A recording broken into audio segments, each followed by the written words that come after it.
demonstrates best practice procedures of Sydney Airport's baggage handling system, which incorporates Welcome to the baggage handling procedures for baggage handlers at Sydney Airport. This short video demonstrates best practice procedures of Sydney Airport's baggage handling system, which incorporates in excess of 22 kilometres of conveyor belts with integrated security screening of all bags. As a baggage handler, the decisions you make and the actions you take when injecting bags into the system can have consequences that you may not have thought of. The system relies heavily on all stakeholders following the correct procedures, which allows it to do its job.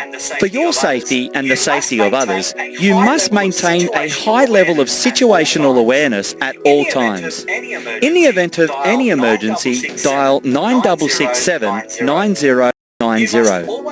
You must always wear mandatory hearing protection as part of your personal protective equipment. You must never sit, stand or ride on any make-up loop or conveyor belt. These actions are dangerous. Make-up loops and conveyor belts can start and move automatically at any time. There are many vehicles moving around the make-up loops, so use designated walkways and stand on the make-up loop plinth as much as possible to ensure drivers can see you.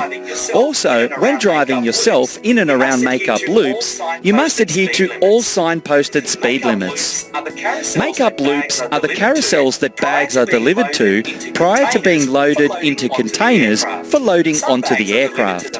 Some bags are delivered to the make-up loop in baggage tubs. Baggage handlers are required to stack these tubs at the end of the make-up loop for collection by Sydney Airport staff.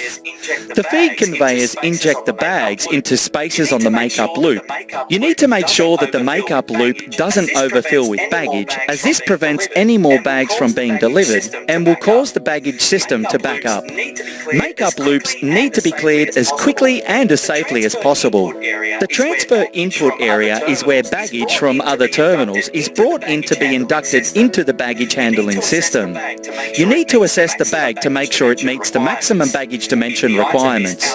If the item is outside the dimension requirements, it must be processed at one of the oversized belts. You need to look at the shape, the size and weight.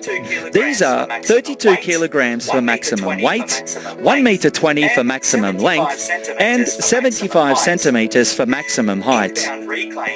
Inbound reclaims is where baggage from the aircraft is brought into the airport for collection by passengers. If the item is outside the dimension requirements, it must be processed at one of the inbound oversized belts. At each location, determine if the item needs to be placed in a tub. Make sure that no straps are hanging out and that the whole bag fits in the tub. When unloading bags onto the unload conveyor, you must ensure that you place the baggage in such a way that the bag displays a readable bag tag, ensuring an ATR, an automatic tag reader, or security X-ray scanners can correctly scan. You must leave a mandatory 1 meter spacing between the bags to ensure the baggage system can correctly identify and sort each item. Bags that are not adequately spaced by 1 meter may be detected as an overlength item and may cause unnecessary stoppages in the system. If multiple bags are released onto make-up loops or conveyors at the same time, this can cause major system blockages due to bag jamming. There is also a heightened security risk, as security X-ray scanning machines may be unable to scan each item of baggage if bags are too close together or on top of each other. So, in review, you must always wear mandatory hearing protection. Never sit, stand or ride on any conveyor belt or raceway. Always use designated walkways and stand on the make-up loop plinth. Adhere to all signposted speed limits. Clear make-up loops quickly and as safely as possible. Assess whether the bag is suitable for the baggage handling system. If in doubt, place the bag in a tub or send the bag to an oversized belt. Bag tags need to be visible to the ATR sensors, and leave a mandatory 1 meter spacing between all bags on all conveyors. Finally, to report any faults or if you have any questions, please contact the Sydney Airport Baggage Handling System Control Room.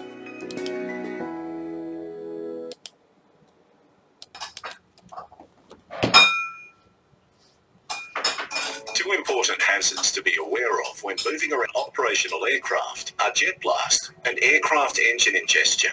Air is sucked into the aircraft's engines from the air surrounding the intakes. A red flashing aircraft warning beacon on the top and bottom of the aircraft will warn you that its engines may be operating or about to be turned on.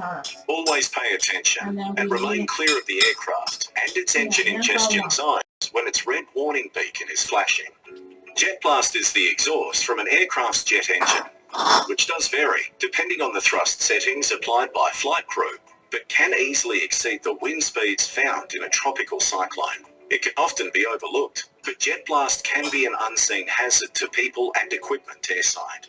Jet blast can blow away unsecured ULD containers or turn any unsecured foreign object debris into potential missiles, which is hazardous to ramp personnel and can damage nearby equipment and aircraft.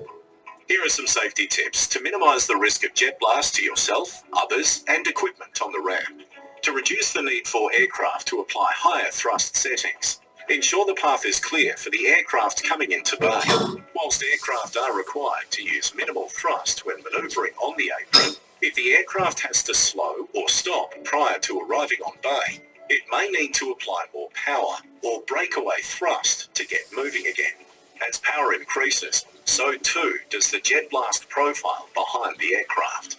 Prior to an aircraft's arrival, ensure that bay is set up correctly and check for any obstacles. This includes ensuring all equipment is staged behind equipment storage or clearance markings, and all personnel remain well clear of the moving aircraft. Conducting a pre-arrival FOD walk to remove any debris from the apron, and making sure aero bridges are appropriately positioned and the nose-in guidance system is set or a marshaller in place to guide the aircraft on bay. Adjacent bays may also be impacted by jet blast and especially breakaway thrust in the event an aircraft stops prior to taxiing onto the bay. Avoid staging equipment behind aircraft that may be affected by jet blast. Jet blast also impacts airside roadways. Take these steps to minimise the impact jet blast may have on vehicles and equipment on airside roadways. Before proceeding across a live taxiway crossing where an aircraft has just taxied through, allow at least one aircraft length before proceeding to allow any remaining jet blast to dissipate. Always secure any loose loads being towed and ensure ULD container curtains are closed and secured, and the container locks on rolling stock are engaged. Information on affected airside roadways can be found in the apron operating procedures.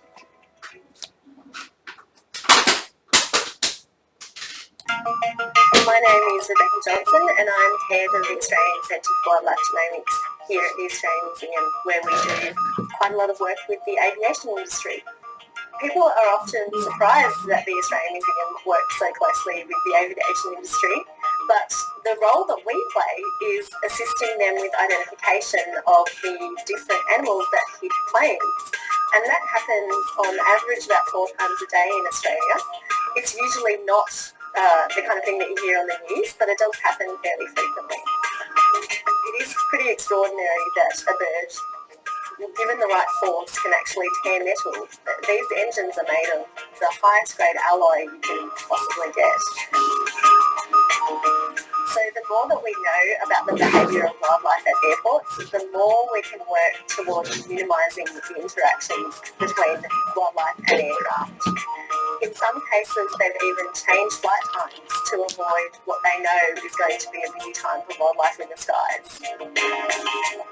The Australian Museum is involved with the aviation industry in a few interesting ways. We kind of turn them into mini CSI investigators. We send out instructions for how they sample wildlife from aircraft. We send them out kits with gloves and swabs and bags so that they can bag up the material and send it back to us. Probably sounds a little unusual to receive some bits and pieces of birds in the post, but this kind of thing is genuinely important to assisting aviation safety in Australia. The kind of work that we do with the aviation industry obviously has real implications for improving safety in the aviation industry, but also these things do cost money. As soon as a bird hits a plane, there is a runway inspection required. It potentially does cost money if it causes damage, and absolutely it costs money if a delay is incurred. Birds and aircraft have to live happily ever after together. We have to share the skies. We always have. In fact, birds were here before aircraft. And I don't think anyone wants to imagine a life without birds, and probably no one wants to imagine a life without aircraft. So I think that the more we work towards it, the more we can safely share the skies together.